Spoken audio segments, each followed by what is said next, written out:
Om Swastiastu pemirsa Bali TV, saat ini saya berada di Mongwi, ingin mengetahui lebih jauh bagaimana pengusaha yang bergeliat ya di Bali yang masih eksis di tengah pandemi dan mempunyai strategi untuk tetap bisa survive di tengah pandemi COVID-19. Saat ini saya tengah bersama dengan Bapak Ida Bagus Agung Bawarta, owner dari Kokoloko Bali dan Bali Restaurant. Bapak, Om Swastiastu. Om Swastiastu, Mbak Dewi. Gimana kabarnya? Baik. Baik ya? Baik, Mbak Dewi. Jadi sudah beberapa bulan ya, kurang lebih sejak Maret kita merasakan dampak dari pandemi COVID-19 ini yang memukul kita semua di ekonomi juga ya, Ji ya? Iya. Ya, jadi Ji, bagaimana nih Ji keadaan bisnis di tengah pandemi seperti ini? Apa yang bisa dilakukan? Di tengah pandemi ini tidak dipungkiri sekali kita selaku pengusaha, terutama apalagi pengusaha khususnya di Bali di sektor pariwisata, memang mendapat pukulan telak sekali karena dari sisi ekonomi, sisi masyarakat, semua bahkan budaya pun berdampak karena kasus pandemi COVID ini. Dari sisi kami perusahaan semaksimal mungkin bagaimana cara untuk bertahan, terutama untuk karyawan kita, baik yang sudah berkeluarga dan tidak berkeluarga. Berusaha sekali kami di CV Puspa Bawarta mempertahankan segala kemampuan kita walaupun keluar dari kantong pribadi. gitu. Ya. Jadi artinya selama pandemi ini tidak dapat merumahkan karyawan ya? Ya, beberapa di perusahaan kami ada juga yang beberapa kita rumahkan karena mereka kebetulan beberapa dari Pulau Bali juga. Di samping itu supaya survive juga, tapi kedepannya tujuan kami ingin memajukan perusahaan juga, tapi karena kondisi Bali seperti sekarang memang agak sulit, tapi kita tetap survive. Iya. Nah, Ji Bawarta ini terkenal sebagai pengusaha ya yang banyak di berbagai bidang gitu kan, dan ada di mebel juga ya, dan sebagainya. Nah, Dewi pengen tahu nih Ji, yang sudah ada di depan kita ini adalah sebuah terobosan baru ya, baru. Yang pertama mungkin kita akan bahas dari Kokoloko. Jadi Kokoloko ini sebenarnya sejak kapan Ji bergelut di Kokoloko ini? Kokoloko start dari tahun 2018. 2018. Ini adalah 2 tahun ya, tahun kedua ya? 2 tahun sebelumnya di 2018, tepatnya pas di ulang tahun saya sendiri, 15 Oktober 2018. Berarti ini hampir ulang tahun yang ketiga? Hampir ketiga tahun. Hampir ketiga tahun, Oktober. Sekarang hampir 3 tahun. Dulu kenapa terciptanya Kokoloko? Karena dulu saya memang dari nol sebagai karyawan pariwisata juga di industri pariwisata, terutama di bagian beverage. Setelah itu ketika saya kerja di pariwisata, ikut beberapa kompetisi terutama di dunia bartender, terutama di mixology. Tepat di tahun 2015 akhirnya saya memenangkan kompetisi dunia. Wah, luar biasa. Selamat Ji. Terima kasih. Di Kolombo waktu itu kita ada 202 bartender dari seluruh dunia mewakili negaranya masing-masing. Kita survive dari Singapura ke Asia, Indonesia dulu, Asia, habis itu ke Sri Lanka dan Kolombo. Di Kolombo di 2015 akhirnya saya memenangkan kompetisi dunia waktu itu. Kebetulan waktu itu masih kerja di hotel. Di hotel waktu itu akhirnya pas menang kompetisi banyak hotel yang melirik. Akhirnya jadi konsultan, itu ceritanya. Nah, ketika menjadi konsultan memang sulit, waktu untuk keluarga itu memang sulit sekali. Bisa pagi sampai pagi saya pulang, akhirnya anak-anak, istri komplain kenapa kok nggak ada waktu untuk keluarga. Akhirnya saya berniat untuk membuat perusahaan Kokoloko ini kelapa muda dengan sistem dengan di label perusahaan hotel-hotel. Kebetulan pun waktu itu kita masih aktif di asosiasi, tepatnya di HBI, Himpunan Bartender Indonesia. Teman-teman HBI benar-benar mensupport sekali produk kelapa ini, dan akhirnya berdiri sampai sekarang. Gitu. Artinya kelapa-kelapa ini didapatkan memang dari Bali atau mendatangkan juga dari luar Bali? Kita utamakan untuk Bali dulu. Untuk di Bali dulu. Sementara kita belum mengambil ke pihak di luar pulau Bali, karena tujuan Tiang untuk memajukan Bali itu sendiri dulu. sebelum keluar. Jadi luar biasa sekali, ini sebuah temuan yang sangat diminati ya. Artinya saat ini di tengah pandemi ini yang biasanya dikirim ke hotel-hotel itu ada berapa customer sejauh ini? Sejauh ini sampai sekarang kita tepatnya ada di 359 customer. 359 customer baik hotel, baik restoran, itu per hari sekitar 5.000 sampai 6.000 kelapa kita supply ke customer. Karena pandemi ini sekarang hampir 70%. 70% menurun. Hampir 70% menurun. Jadi sekitar 400 sampai 500 orderan kita per hari untuk saat ini. Berarti cukup signifikan ya Ji ya. Turunnya luar biasa sekali. Dan bener. Tadi juga dari Ji-nya juga kita dibuatkan logo spesial dari Bali TV untuk Bali TV spesial. Bertahap demi bertahap. Dulu kita pakai hot stamp, di mana kita pakai dari Kuningan itu yang di Jogja, manual. Akhirnya berkembang menjadi teknologi laser. Jadi pakai sistem laser. Jadi lebih mudah dan lebih cepat ya Ji? Lebih mudah dan lebih cepat. Kemudian di tengah pandemi ini bagaimana Ji untuk strategi untuk tetap bisa menjalankan bisnis Koko Loco-nya ini Ji?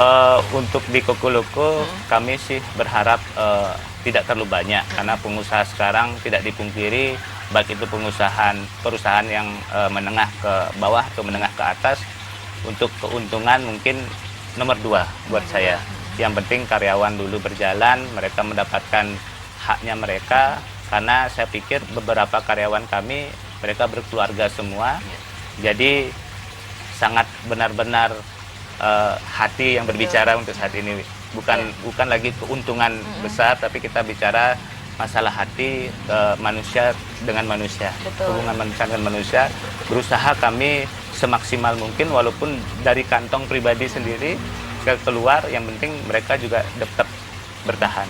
Kalau mereka ada pun juga perusahaan ini berkembang, jadi kita harus bertanggung jawab juga di situasi apapun.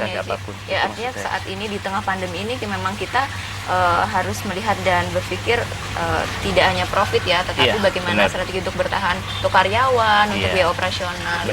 Nah Ji, ini juga tadi bisa dilihat juga pemirsa, ini juga ada dari rice straw, jadi sedotan ini bisa dimakan katanya ya. Saya juga belum coba, nanti saya akan nyoba. Ini bagaimana Ji? Ini bisa menciptakan terobosan baru, sehingga karena kan kita di Bali sendiri ya, dari gubernur juga mengharapkan untuk kita mengurangi sampah plastik gitu, karena kan banyak sekali pipet-pipet yang kita biasanya pakai itu berdasarkan bahannya plastik gitu kan. Kita juga mencari pasar. Pertama dulu kita juga sempat menjual straw dengan bambu. Di samping itu kita jual straw juga dengan kertas. Tapi memang bagus, tapi masih sampah masih sampah masih banyak. Akhirnya kita bekerja sama dengan pihak lisensi yang di Korea. Dari Korea itu dia membuat pabrik di Vietnam. Dari Vietnam kita alihkan menjadi distributor utama di Indonesia, tepatnya di perusahaan saya sendiri. Nah, waktu itu memang kita bersikeras karena tujuan kami yaitu menyelamatkan bumi ini dari bawah plastik. Jadi untuk straw bisa dicoba, Bi. Di straw ini. Jadi dia benar-benar pure. ISO-nya ada, SASPP ada juga, BPOM juga kita sudah ada juga, sudah aman juga. Kalau ini bahan dasarnya apa sih? Bahan dasarnya beras sama tapioka. Jadi 70% beras, 30% tapioka. Mungkin bisa dicoba, Dewi, bisa dimakan langsung. Ya, saya akan menikmati produk dari Koko Loco dan rice straw ini. Rasanya air kelapa. Air kelapa. Dan ini pipetnya, ini saya akan coba. Boleh. Aman ya Ji ya? Aman.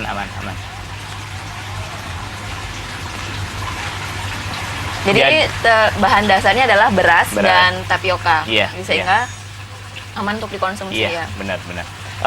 Intinya kita mau benar-benar mau menyelamatkan bumi dari sampah plastik, karena kita lihat terutama baik itu wilayah Bali, Lombok, termasuk Gili, Nusa Penida, mereka benar-benar plastik itu sangat berbahaya buat lingkungan, apalagi untuk kelautan.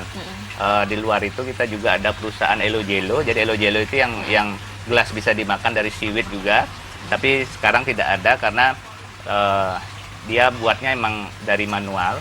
Jadi kita belum prosesnya mungkin lama ya, Ji? Prosesnya lama karena dia kan buatnya dari tangan manusia. Kalau ini kan dari pabrik, Dewi. Iya, dari pabrik. Jadi lebih aman dia. Dan itu juga bahannya dari beras juga atau? Bukan, dia dari siwit dari rumput laut. Dari rumput laut. Ya.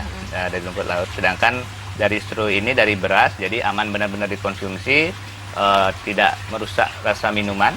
Biasanya kalau dari kertas itu, stro kertas itu dia bisa merusak dan tidak tahan. Ya, dan tidak tahan lama. Dia merusak rasa minuman karena ada glue, ada limnya itu. Kalau pakai stro ini lebih aman dia. Lebih aman. Dan ada experience minum sambil makan. Minum sambil makan, betul sekali. Tadi saya juga minum sambil makan. Minum air kelapa, makan pipetnya dari resto. Nah, Ji, ini kan produk baru ya yang kita impor ke Indonesia, dan Aji adalah salah satu dan mungkin salah satunya ya distributor di Indonesia gitu. Nah, langkah-langkah yang dilakukan untuk kedepannya apa, Ji? Langkah-langkahnya mudah-mudahan pemerintah bisa membantu, apalagi dengan adanya peraturan gubernur yang mengurangi sampah plastik. Saya berharap mari kita tingkatkan kelestarian Bali ini dengan mengurangi sampah plastik. Dimulai dari hal-hal kecil seperti ini. Ini mungkin terlihat kecil dan sepele, tapi hampir semua orang yang menggunakan, bahkan di restoran di beberapa tempat makan juga menggunakan pipet dari berbahan plastik ya biasanya. Kemudian tadi kan kita sudah berbicara tentang Kokoloko, kemudian Raistro ini kan sebuah gagasan yang sangat menarik ya. Kemudian saat ini gimana, Ji, di keadaan pandemi seperti ini? Apa sih, Ji, strategi yang dilakukan untuk tetap bisa bertahan? Strategi mungkin kita maksimal. Jadi setiap perusahaan itu terpaksa kita ambil perusahaan satu, perusahaan lain saling menutupi. Betul. Memang ada beberapa perusahaan saya, yaitu yang kolam berenang umum ini ditutupi oleh KUB itu Karya Utama Bawarta.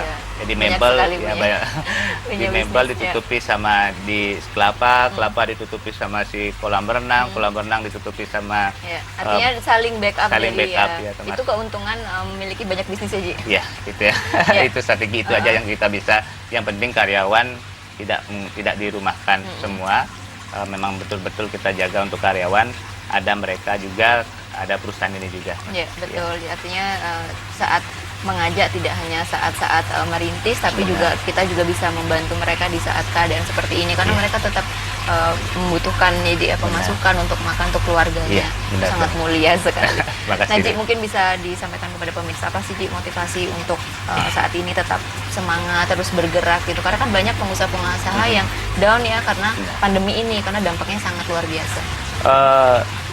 Saran saya untuk pengusaha-pengusaha mungkin setiap orang adalah guru, setiap tempat adalah waktu pelajaran, dan setiap waktu adalah waktu pelajaran, dan setiap tempat adalah sekolah. Itu aja. Mungkin dari sana kita belajar menyetarakan. Mungkin di balik pandemi ini ada plus ada minus. Plusnya itu kita bisa berkumpul dengan keluarga, lebih banyak waktu dengan keluarga, quality time. Minusnya mungkin dari segi ekonomi, mungkin dari segi yang lain pun juga pasti ada plus minus. Betul, dari COVID ini. Yang terpenting adalah kita di tengah pandemi seperti ini, yang memukul ya perekonomian, kita terus bergerak dan berkreativitas, karena jangan tinggal diam gitu ya. Karena kita harus tetap berusaha, kita juga membutuhkan makan setiap hari gitu kan. Benar. Baik, Ji, terima kasih informasinya. Terima kasih banyak untuk Kokoloko dan tim Bali TV ya. Terima kasih. Mudah-mudahan tim Bali TV juga semakin sukses selalu. Baik. Terima kasih, Ji. Terima kasih banyak. Sehat-sehat ya. Iya. Baik pemirsa, demikian tadi wawancara kami bersama dengan Ji Agung Bawarta, owner dari Kokoloko dan Raistro Bali. Saat ini langsung melaporkan dari Mengwi. Saya Dewi Neri, sampai bertemu kembali di Bisnis Bali News selanjutnya. Sampai jumpa. Om Santi Santi Santi Om. Terima kasih.